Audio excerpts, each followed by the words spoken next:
എയർപോർട്ടിൽ നിന്ന് വരുന്ന വഴിക്ക് കൈതച്ചക്ക മേടിക്കാനായിട്ട് നിർത്തിയേക്കുവാണ്.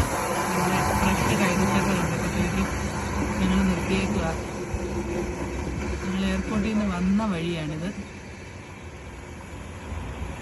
കൈതച്ചക്ക നല്ല ഡിസൈനിലൊക്കെ അടുക്കി വെച്ചിട്ടുണ്ട്.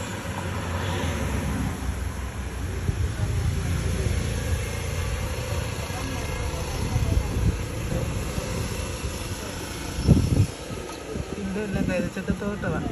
ഒരുപാട് സ്ഥലത്ത് കൈതച്ചക്കയുണ്ട്.